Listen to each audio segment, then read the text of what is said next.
White missionary in Haiti taking a selfie with an Ashy Haitian brandishing his ribs. Average Kendrick Lamar found with a black square PFP at a George Floyd rally. Try dealt with BLM in the bio on Tinder. All of the whites, lend me your ears. All of the whites in there, baby. Extra white, I need you to see. My big and be them woman them and man them. Green text time. Big body foreign. Yes, they call me that. Yes, the whole thing. A political scientist watching Oppenheimer expecting a historical espionage movie about a period that's indelible and intimacy and tragedies established the New World Order. This is no hyperbole. From the way that nations negotiate with one another, the apocryphal dogmas that we cling to every unit of analysis, as big as systems or as infinitesimal as individuals. This period, and arguably the ADM itself, has altered the world on a metaphysical level. So given these grandiose expectations, and the fact that it's from one of my favorite auteurs, I had high expectations for Oppenheimer. But I left the movie with a massive headache due to the shots of sub-bass that would rival any Gucci Mane song during his lean gut era, which is undoubtedly my favorite Gucci and just the superior Gucci in general.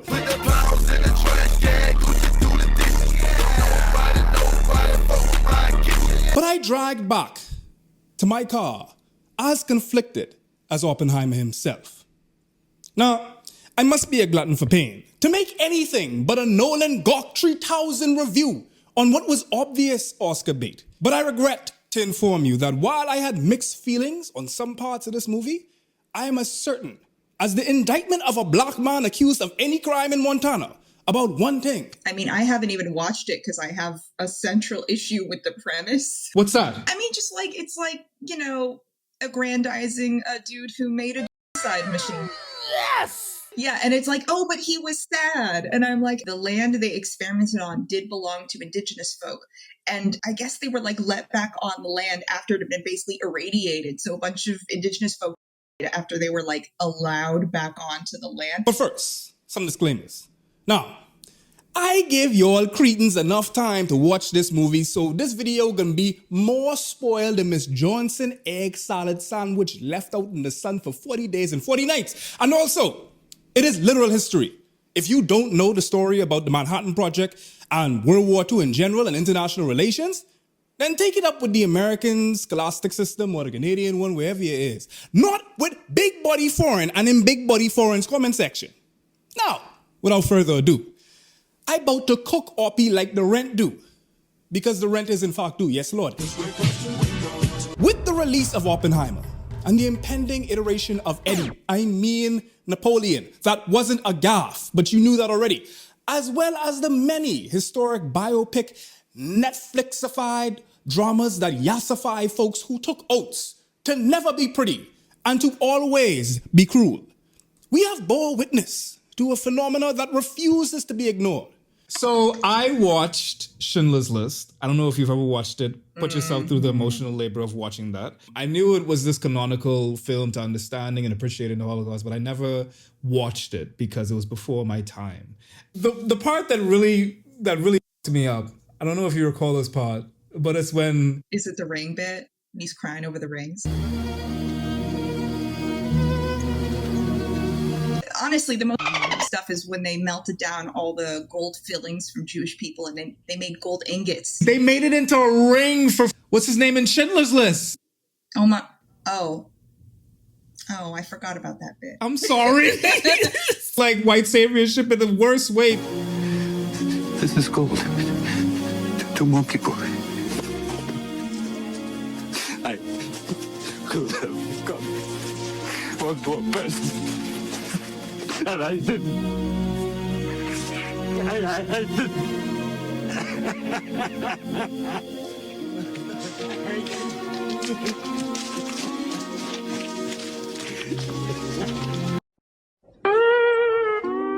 My theory around the movie is that I think Steven Spielberg made the movie to upset Gentiles. I think he was like, you need to understand. Because Jewish people, I don't think, need to be traumatized in this way. I think he specifically made this movie to make Gentiles feel bad and understand. And that's why he made it about a Gentile. A very, well, eventually a nice one. Schindler in real life was a piece of up until he wasn't. There's at least some better stuff going on in the film than there is in other righteous Gentile movies. Like, there is a Jewish character. We know his name. He has scenes. We know how he feels about stuff. And that's better than, like, the zookeeper's wife. Schindler's List, which is ostensibly about Oskar Schindler, a literal card-holding member of the Nazi Party.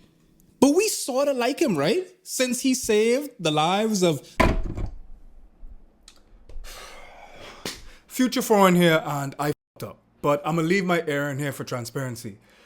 I said this throughout this section rather than Jewish folkdom. And while my friend Ladyknightthebrave doesn't have an issue with it, she did note that some Jewish folkdom may actually have some. So I just want to clarify, please don't mix me up with the anti-Judaism and the anti-Semite folkdom. Please don't. All right, thanks, bye. Since he saved the lives of 1,200 Jews in an immaculate transformation from capitalist opportunists to, and I say this with the utmost cheek, The Jefferson, the Thomas Jefferson of Jews. And to be fair, during this period, he was the catch-22. But the treatment that figures like Schindler gets is, well... Anyway, Spielberg himself made this movie. Yes, that's Spielberg. The Berg is Jewish himself. And as soon as he got a chance to tell the unfortunate story of many Jews, this is his vantage point. And it ended up essentially cementing Liam Neeson on the silver screen for years to come. This movie would go on to be regarded as the quintessential films for understanding the repugnance of a word that ironically cannot be said on this platform, otherwise YouTube ad revenue go bye-bye. Which, in a way, kind of illustrates my point. The laundering of one's image via letterbox ratio and string swells. At the risk of being reductive, Schindler is being swallowed in a sea of Jews and snot-nosed, ugly crying over how he could have saved but one more had he been more altruistic with his grotesque, profligate amount of wealth, rather than spending it on a montage of misogyny and opulence. But let's blacken this up. Humor me. Say this will Jefferson. And all of his ex-slaves clamored around him as he bellowed, "Had I saved one more Ashi Negro, I could have saved more had I not been so busy them." Now I ain't calling Thomas Jefferson a villain. But I also ain't gonna call him no hero. That's literally Jefferson. far different from a party member of arguably the most heinous party next to Mussolini's himself. Who's my favorite dictator of all time? Joey, you really gonna make me do this? You're really gonna make me do this? What, you know the answer? This is gonna get people upset. Probably. 3, 2, 1. Mussolini. I put none, how dare you? What I will say is that it's one thing to make a villain sympathetic in completely fictional works, like one of my favorites, Thanos, or every incel's favorite, Joker. It takes a talent to humanize malefactors, render their ominous objectives relatable or warranted, like in Killmonger. Not only does it make for a film that allows the viewer to feel conflicted in who to root for, ergo edging the tension, like insert salacious, horny meme here. I can't think of any. But it humanizes humans. This communicates to us that these villains aren't some mythical creature, but your neighbor next door, your Uncle Bernie from Harbor Island, or the white kid at your school that ended up being the head of a neo group that tried to overwhelm the power grid, leaving majority black Americans in the Elsa frozen weather of winter. Anyway, humanizing villains demonstrate that humans are capable of incredible feats that push humanity forward, as much as we are capable of the most depraved acts that bugle to an absent God to send a flood. I'm not kidding. The world is an awful place. I am no longer afraid to die. This is a fine exercise of cinematic creativity when done with comic book characters and IPs, because you can't make something new for some damn reason, so you have to ruin people's childhood to the point where Daveed Diggs, frontman of one of my favorite industrial hip-hop groups, Clipping, but also an actor on Blackish and our future in a play about rapping slaves. Okay, so basically they copyright struck me for this. I'm just going to do my best rendition of this. Na na na na na na na na na na. Raise a glass to freedom, something they can never take away. No matter what they tell you, ain't this about a bitch? To the point where digs will forever be brought up in my comment section because people think that the abomination of an accent that he did for Sebastian is somehow redolent of mine, a Bahamian. I mean, this man didn't even try to center a specific Caribbean country. He literally tried to do a Caribbean regional accent. I did more work for this than anything I've done. I'm like a research guy, and I was in Jamaica and in Trinidad and like talking to Calypsonians and like. Naturally, this got struck for copyright as well, so if you want to see this in all of its glory, and by glory I mean a parody of a Caribbean accent, then go check out Nebula in the description. Anyway, my high blood pressure. It's moments like these that I wish we took ADHD more seriously in the Bahamas, because what was I saying? Right, fictional characters, fine. Historical villains that have had indelible effects on this Dantinian inferno that we call Earth. No, baby boy, what is you doing? These narratives, though critical of the ultimate actions of these characters of history, still take the time to paint a portrayal of their lives and leave layers of sympathetic portrayal. Films teach us how to watch them. And they also, in lieu of a robust educational system, teach you history by showing the villains' upbringings, their struggles, their pains, and their regrets. They're teaching you that this could be you, young Manila wafer colored boy that listens to too much Taking Back Sunday and only says the N-word when you play chord. That one time, seriously bro, GG. And if you know Foucault, then you know how this goes. And so it goes. The postmodernism will retell the story. And with each new portrayal, the image gets softer, more palatable. You know who we don't see this happen to, however?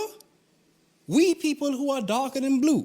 We're not afforded that level of dimensionality or revisionist history, or when we do get it, it's normally to our detriment. Like the co-opting of MLK's legacy, Malcolm X's, Marcus Actually, I can't even lie. Mine was on some other but you get what I'm saying. Did you know this black man was able to pack out Madison Square Garden with 30,000 people for a black revolution? I ain't never learned about him in school. Born 1887 in Jamaica, Marcus Garvey showed how powerful we could be if we come together as a nation. He pushed stopping the division between black people to diminish your separate labels for each other and realize the oneness of Africa where we come from, impacting the black community drastically.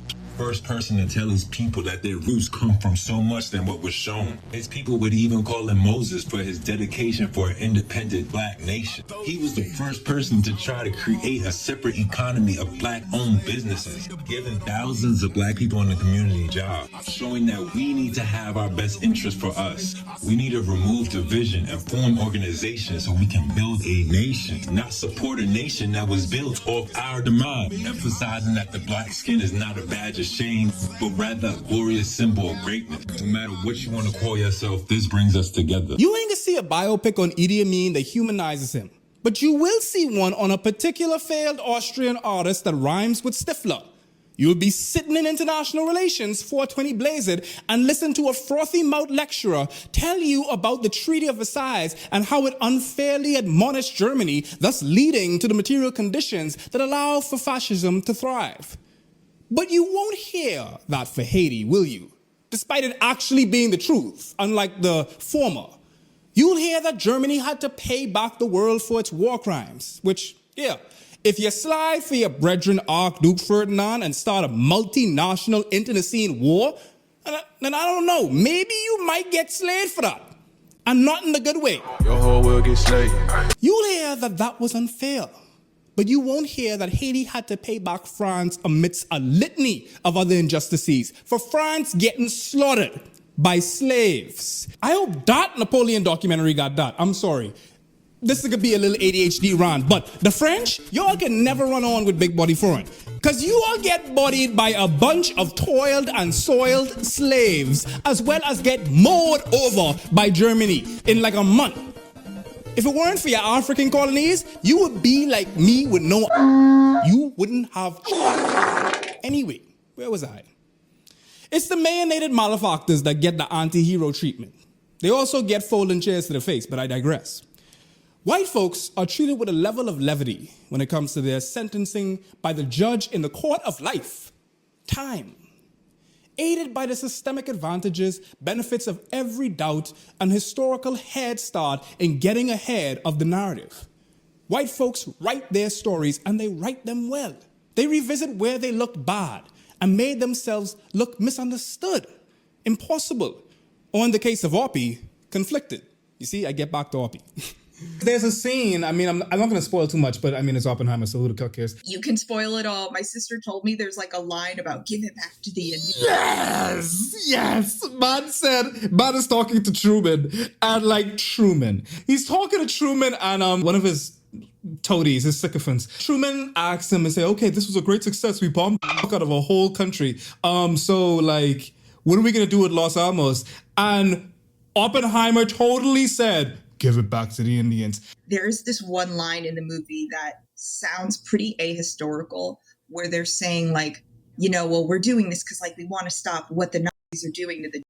It's hard to know exactly because so much of it was rumor and stuff at the time, but like basically people didn't know what they were doing. Yeah, exactly. Most people didn't know what they were doing until the camps. Even Oppenheimer with his government connections probably didn't know because nobody knew. And the conflict comes in the form of guilt, specifically white guilt, which is different from other forms of guilt. When I did an anti-fatness, when I did homophobia, I made an apology, and I try every day to better myself when it comes to that.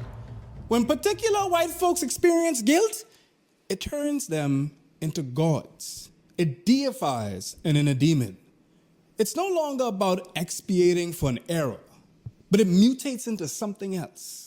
It's always white people because there's so much guilt, like especially white women, there's so much guilt where the people who are being affected usually just figure out a way how to overcome. Well, they appropriate everything, including rage. They borrow problems that aren't theirs. Of course. And they take them and say, I'm going to solve this for you. Yeah. Because you're too weak to solve it yourself. And then they say, oh, I'm using my privilege. No, you're not. You're on Facebook making everyone feel bad for being human. Okay, so quick addendum. This man is obviously a conservative grifter, a man with a mic, if you will.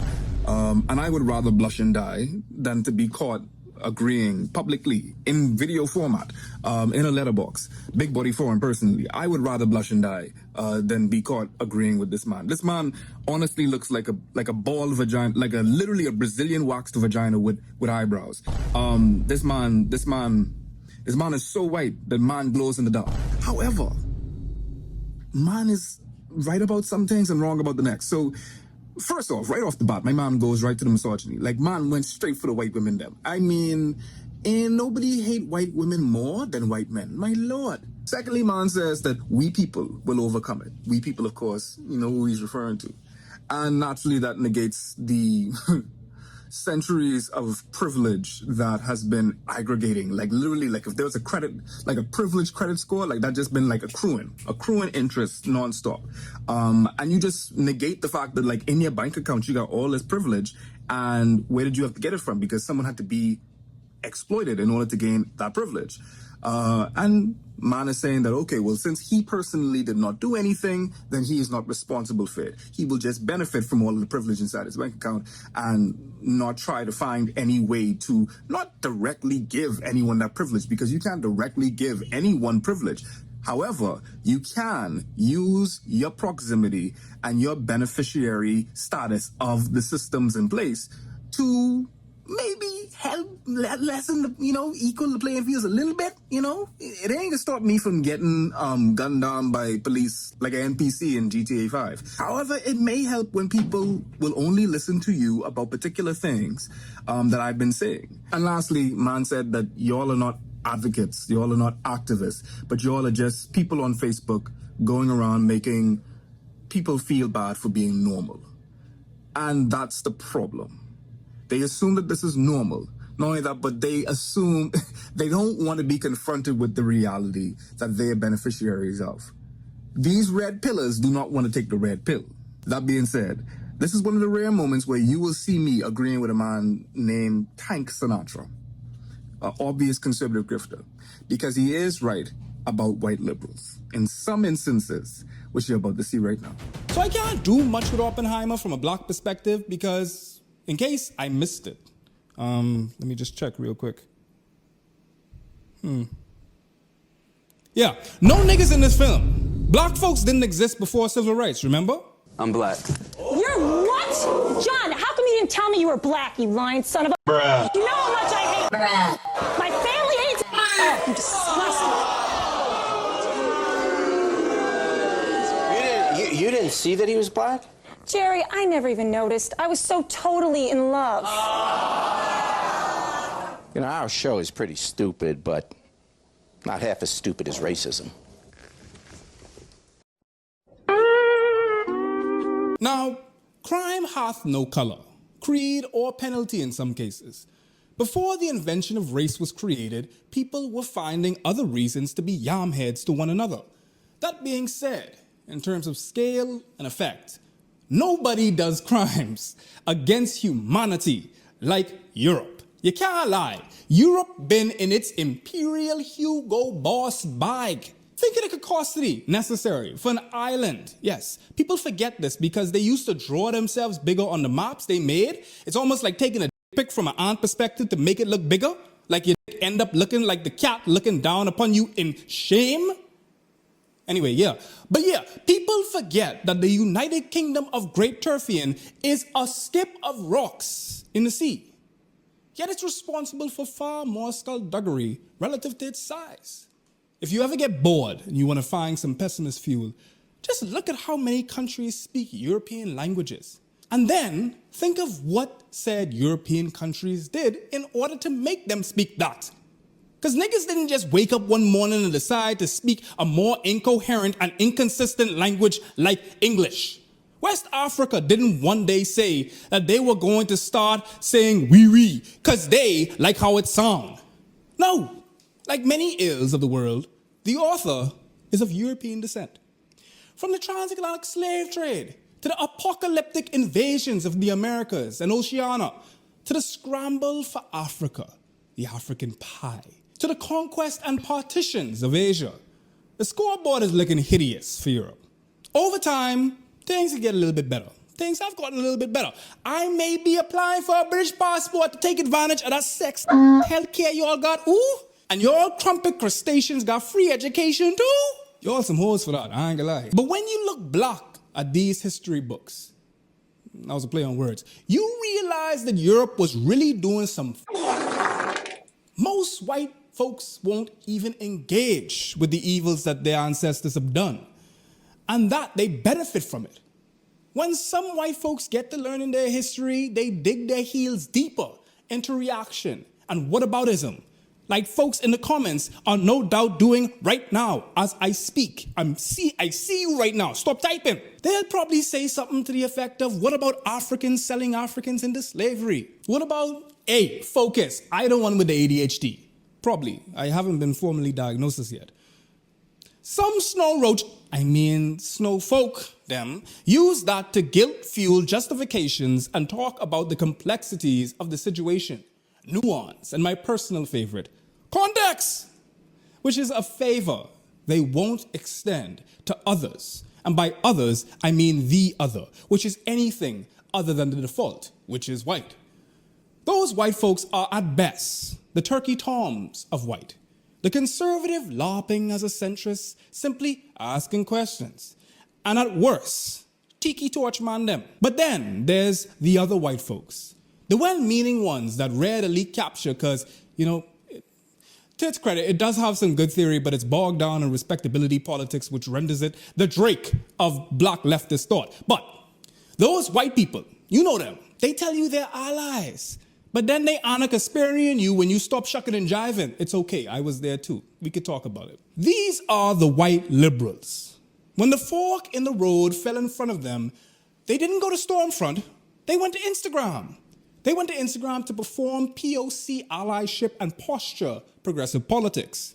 The self-flagellating and Nancy kneeling Pelosi for folks never asked for that. We asked for actual systemic change to improve our lives. We asked to truly level the playing field, to put an end to the generational pains. But you You painted Black Lives Matter on some streets and colonized great value products for Juneteenth. This is but one manifestation of white guilt. Another one is coming in my comments and apologizing for being white.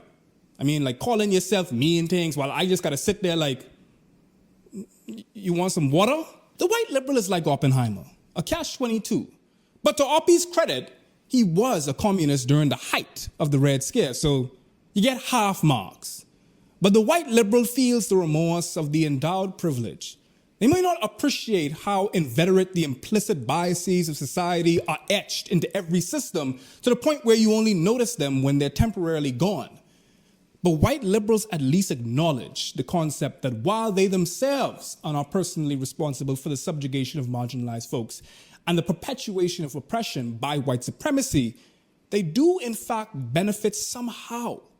They have lenses to uncover the grand displays of oppression that gain national coverage. They send platitudes to the one token black colleague at their workplace when the umpteenth time a black teen is adultified in order to be killed like a Scotsman. And they definitely feel white guilt. Not a second-hand, but maybe a fourth or a fifth-hand pain from our second-hand tangible fear when a landmark decision that gives black people a paucity of protection gets rolled back in favor of fascism. They feel the reverberations of the event much like Oppenheimer saw the light and felt the pain of the multitudes that he enabled to be murdered. And that's indeed what he did, aided and abetted to state-sanctioned genocide.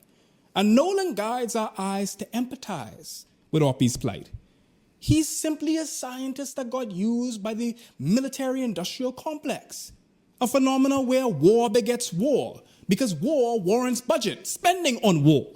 When you have a hegemon like the United States, who is founded upon bloodshed, they will find any way to get into the war. I mean, yeah, sure, they were posing like they were isolationists from an international relations standpoint, but everybody and their bald-head Grammy knew that the US wanted in on this war, which is why they preempted Japan, then turn around like, why would Japan do that? Jesus. I know I'm on every list known to man, woman, envy, and most dogs for saying things like that. But you get it, right? Oppie, at the 11th hour, saw the fruit of his labor and felt wretched.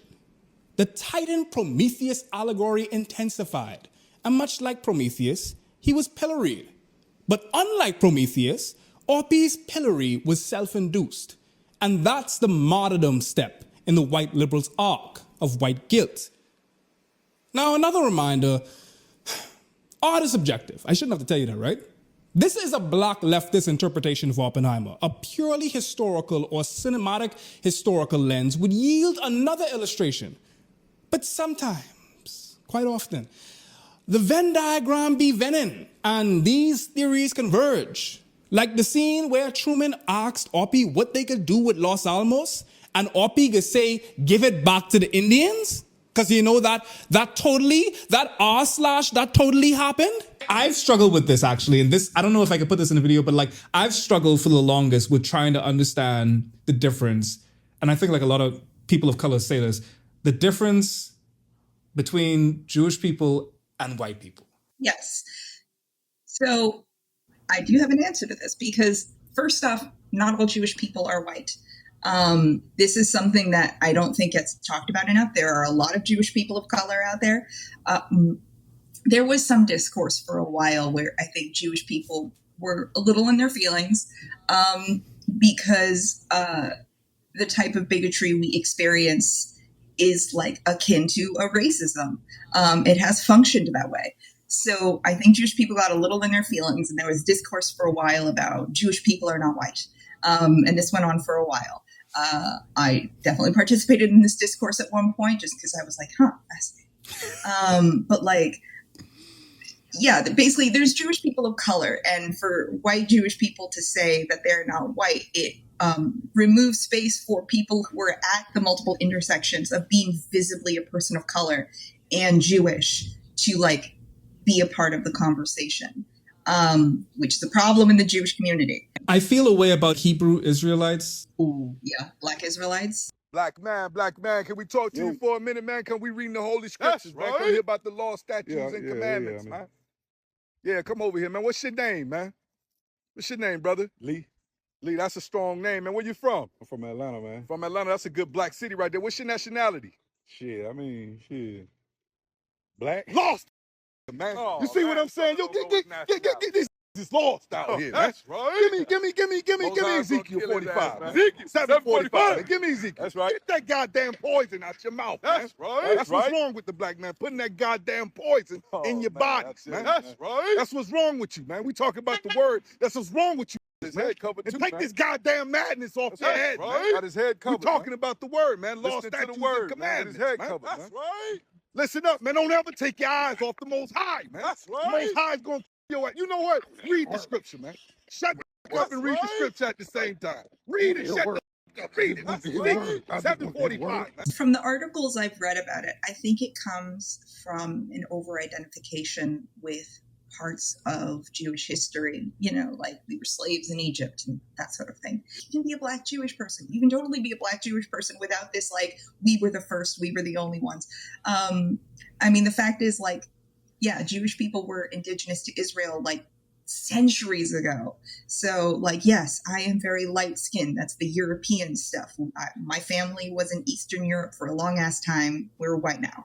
There are, like, you know, Jews in Latin America who, yeah, are going to be, like, visibly a person of color. So I think the Black Israelite thing is complicated because, one, it's kind of appropriating Judaism, but also, like, there are black Jewish people. Have you heard of Lenny Kravitz? Lenny Kravitz is from the Bahamas. The white liberals' white guilt is often followed by allyship. Oddly relevant to this discussion is the fact that Barbie was the other film that dominated the box office synchronously with Oppie.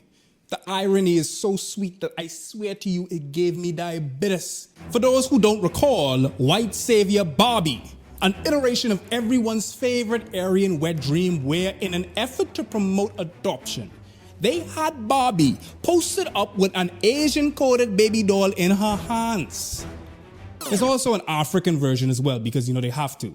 And one where Barbie ventures into Africa where people are living in huts because, of course, all of Africa, all of continental Africa live in huts. Obviously gesturing towards the market of travel porn missionaries that absolve themselves with volunteerism and philanthropy just to return to their lives vindicated of their privilege. Yep, you guessed it. This is also copyrighted. Who would have thought? You should understand. You should see the bags under my eyes trying to scrub the living daylights out of this video just to avoid copyright and age restriction at the same damn time. Lord of His mercy. They did not want this video to go out. What in the Polish caucasity? Transracial white savior Barbie. A multinational transracial adoption is a touchy subject, given the litany of examples where white missionaries go to Haiti or Senegal to spread the gospel, but somehow come back home with a black baby to expose to a volatile racial climate, political landscape, and cultural erasure that I wouldn't wish on anybody. Let's not even talk about the adoption process, if there is one. This isn't to say that there can't be wholesome transracial adoptions, my add. I want no parts of that discourse, but the imagery of Barbie, a blonde tin doll that symbolically has represented the vapid depravity of beauty and the blissful ignorance of white femininity, is garishly contrasted by the small Asian baby or the small black baby, which can be inferred that she is saving from a station of life that is inferior to Barbie. This can all be done under the guise of allyship, where there's a whole market dedicated to it, filled with pins, bumper stickers, and so much grifting, so much, oh my God, which we most certainly encourage. Don't get me wrong, not the grifting part, but of course the allyship. But it ought to be seen as an entry point to your journey of ridding yourselves of, insert phobia here, there's a lot of them, rather than an epilogue to brandish when the color of the day is people of color or queerness. Not okay is to project your anger onto people who want to be allies. Then don't be an ally. Bro, your attitude is the definition of a white savior complex. If your allyship is so dependent on the fact that he and his people do not hurt your feelings, your commitment to his movement is not that strong to begin with. Listen, here's the thing about being an ally. The number one job you have as one is to defer to people with marginalized identities that you want to be an ally to. How his movement makes you feel does not matter. He doesn't have space for that. He doesn't have to make space for that. His page is not a negotiation table where you can come in and demand what's going to work for you, expecting that he's going to engage in some sort of conversation about how you two can meet in the middle. No, the only term of negotiation that is acceptable in his own movement is that you meet him and his people where they are. They provide a direction, and if that makes you feel uncomfortable, that discomfort is yours and yours only to deal with. That's a radical concept of decentering yourself. He does not need your help, that you will generously provide if he caters to you. The key word is journey, because you will probably never reach peak allyship, if there is such a thing, in your lifetime. Biases are so baked into society that they manifest in many ways, from our language to our actions. But the transition from understanding how your combatants of anti-bigotry helps marginalized folks to how your combatants of anti-bigotry helps you is a crucial understanding that transcends allyship.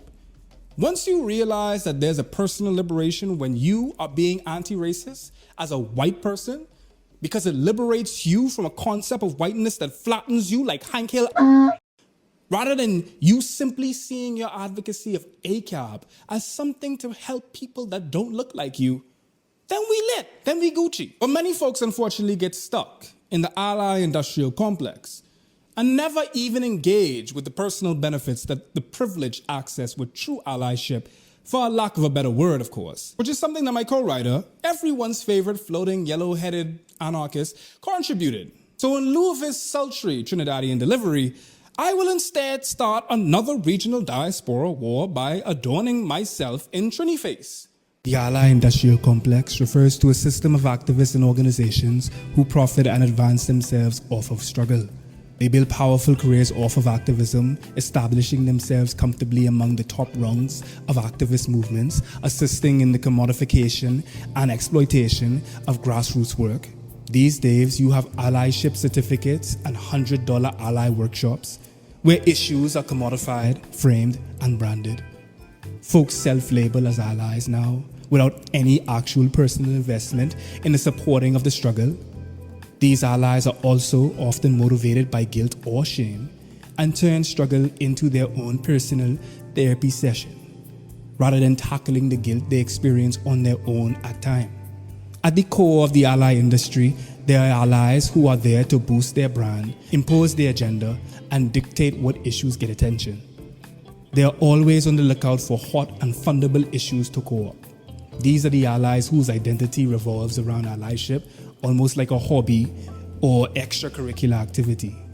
They're loudly anti-oppression, but their actions are often inconsistent with their assertions.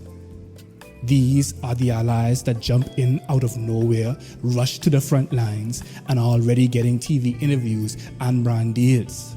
Racism is a global industry. From the folks that blow dog whistles that tickle our ears, but bugles the bigots, to the folks like me, who talk about the dog whistles about us. It's a human centipede that even the most well-intentioned journalist undergrad that watch Concrete hoping to be the next straight line in a crooked world falls victim to. Many in their allyship bag end up tokenizing themselves as one of the good ones. I had my coon phase as well, where I tap danced for proximity to whiteness while I was at my PWI, until I tapped off beat. Then they wanted nothing to do with me. Now, folks I used to know claim that I'm being tokenized by George Soros-funded queer propagandists. People have this idea that all Jewish people are rich, when actually most Jewish people are pretty poor. A few of them are pretty rich, and it's like it becomes about the stereotype. Every time there is a Jewish person, it's the confirmation bias, that it makes it more real because there is a Jewish person there doing this one thing. That makes perfect sense because, like, literally in the one of the reasons why the Third Reich was so rich at that time was because because they stole our like Goring is our jails overly represented with a racial bias for black folks inside there. Absolutely. Does that mean that we're all criminals? No. I say, but why do you all make up so much of the percentage of crime? I'm like, that's a dog whistle. And also, too, even if that was the case, even if like we were perpetuating a lot of crime, we're not looking at the systemic factors that has preempted literally these conditions that cause people to get into crime, that cause people to get into unscrupulous activities. Rich Jews are the ones who got out. The poor Jews are the ones who couldn't afford to leave, you know? So, like, there's also that element that a lot of the wealthier Jews are the ones who, like, came to America or other parts of Europe. I do also think there is a phenomenon amongst Jews where, I don't know about instinctually, but there's a cultural drive towards gaining power in a white supremacist system, which is, I think, why you get so many bankers, record executives, you know, all of that things. It's because if you, and this, the thing is, it keeps them safe until it doesn't, because one day they could still turn on us. And that's the thing. But there is this idea, I think, amongst a certain type of Jewish person where, like, well, if I have enough money, that could keep me safe, right? And like, no, not really. If they decide to turn on us, they'll turn on us. And it doesn't matter how rich you are.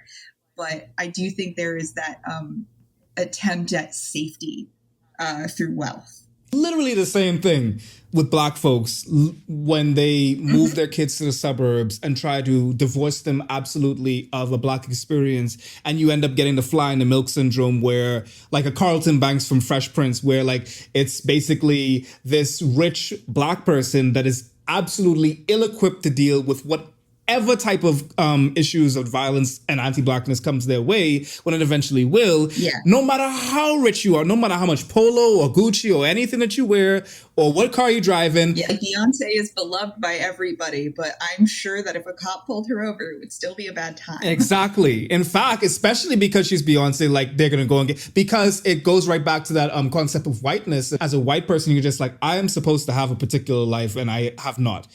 And it's not because of capitalism, it's not because of white supremacy and how hard of a standard that is to meet, but it's because the black people. A big easy way to spot it is the blacks, because when you say the blacks, so like we know. Like I'm like, you say black people, you don't ever say blacks. You don't say Caribbeans, you say Caribbean people.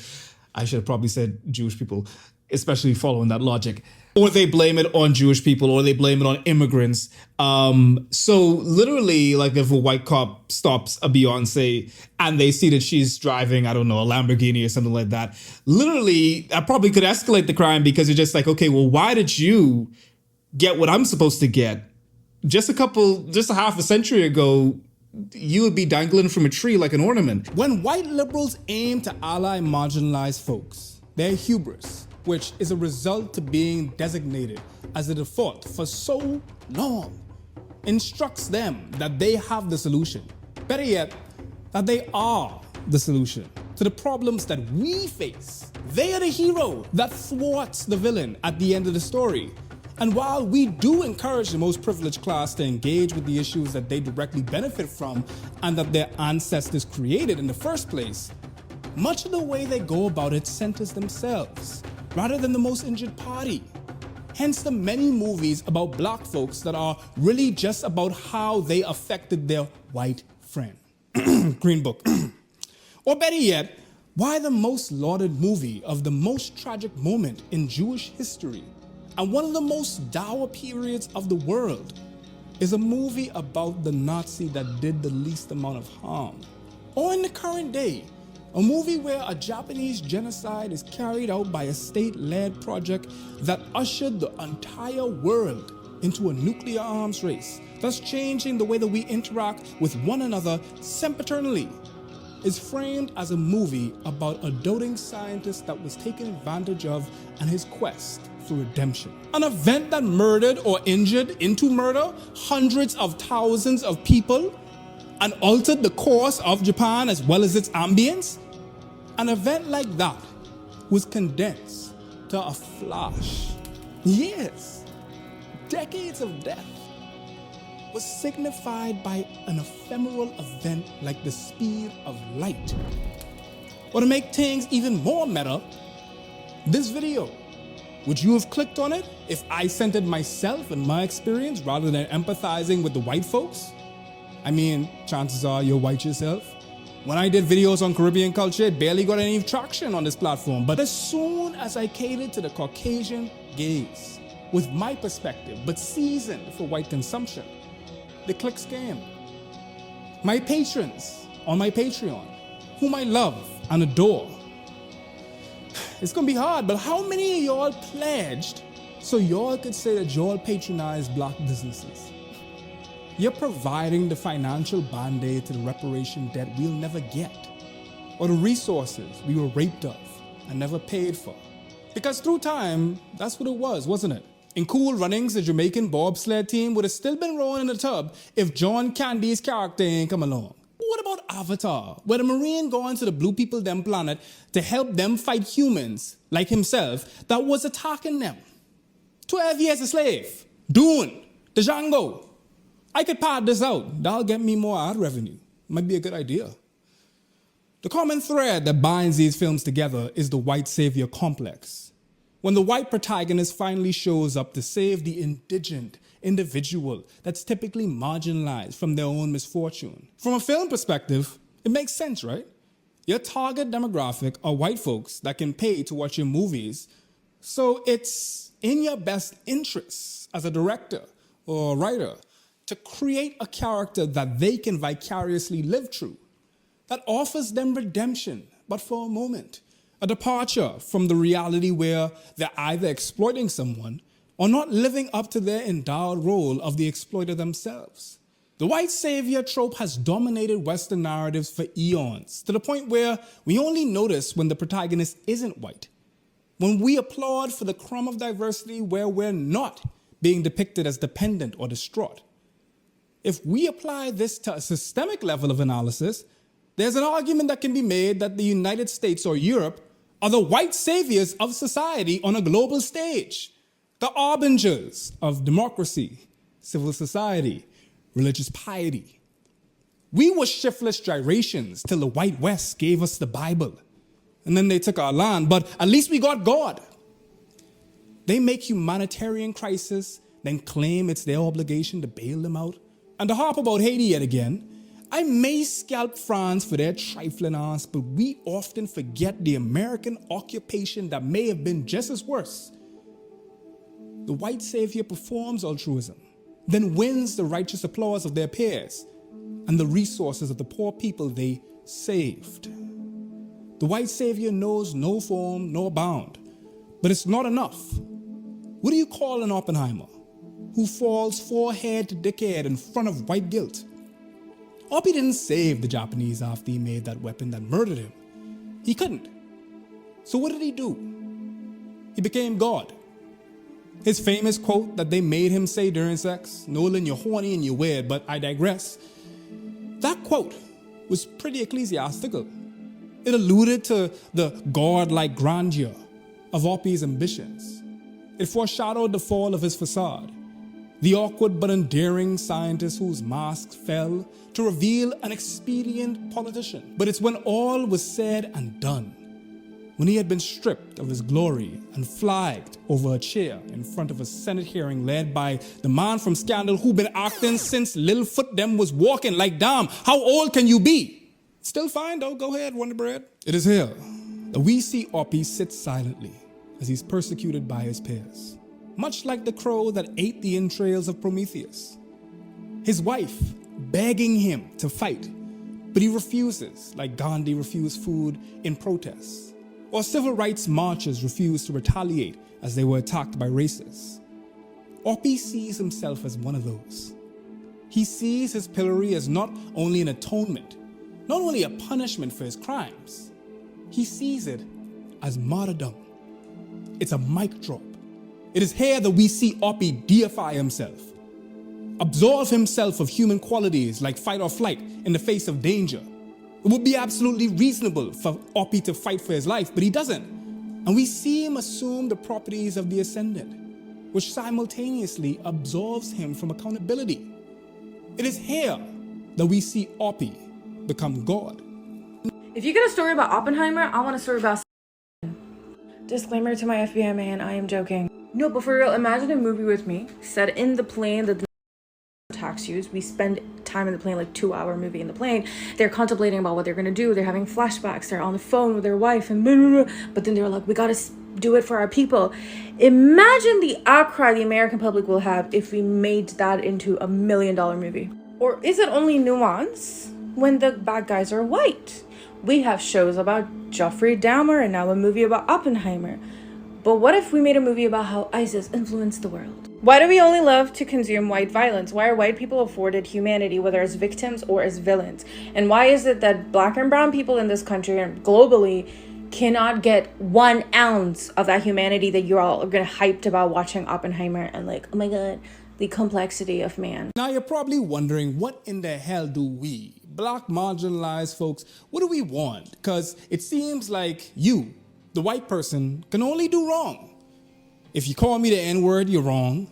If you call me the N-word but with a soft A, you're also wrong. If you call me king, believe it or not, you're also wrong. So how can you ally yourself whilst not calling yourself an ally, learn theory but not emotionally labor the only black guy in your philosophy and ethics 235 course by asking him all of the Kantian questions related to race? How? It seems like every day there's another pronoun to learn, bigotry to unlearn, and scolding to take from someone that less than half a century ago would be dangling from a tree if he said the things I'm saying right now. White guilt is the gateway to the white savior complex, to the white God complex, but it's also a step to resentment. It's a constant dread that overwhelms you till you crack under the pressure of performing it. White guilt is natural, but it's not helpful.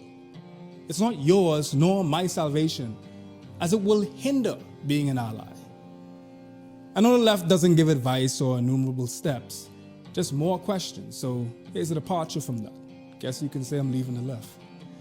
Accept that this will be uncomfortable. Acknowledge your station in life, where you are in relation to everyone else, and who had to bleed for you to get there. Then refer to the first step. This will and ought hurt. You will witness family and friends ostracize you for allying with us. You will lose money and gain haters, people that will distort you, take a picture of you, and show it to your friends so they can see how and what you've become. I know that because it happened to me. And as soon as I started to feel like a civil rights fighter, I had to check myself. Because I ain't marching nowhere, I got asthma. But hey, how you doing? It's easy to tell you're doing right if it feels like losing. Now, I'd be remiss if I didn't take a solemn moment in memory of the Japanese victims of Hiroshima and Nagasaki. While I was recording this, I got an alert from the New York Times lauding Oppenheimer, as every Western media outlet has, and this movie will probably win an Oscar, despite not going far enough to convey the gravity of the atom bomb's influence on the East, especially Japan. Don't get me wrong, there's a lot to love about this movie, but it bewildered me that I didn't see more Western journalism speaking out about the Japanese perspective on things. Thankfully, I was able to appreciate the Japanese take on this movie because of ground news. Let me tell you something, had I not had ground news, I wouldn't have known about the outcry that the Japanese had in light of Oppenheimer. That's because ground news is more than impartial, it's post-partial. This app was developed by a former NASA engineer and focuses on data-driven journalism that clarifies the partisan spin from a glance. You get a visual breakdown of the political bias, factuality, and ownership. Even better, you can compare the news sources all in the app so you can see every side of what the political spectrum is saying about the same story. As a leftist, even we get stuck in our own echo chambers. And it's important that we don't fall victim to the misfortune and misinformation that obfuscates the truth in our political discourse. And with my link, you get 30% off your subscription to this essential service for any and everyone looking to not only be informed, but accurately informed. Most importantly, when you support the sponsor, that supports me. So if you like what you see, then touch up the link in the description to support your favorite melanated creator and your mental at the same damn time. And tap there to see some more of my favorite breakdowns on how Hollywood is hurting us. A whole playlist of some of the most damning media on Caribbean culture that Hollywood has to offer. I can see you there.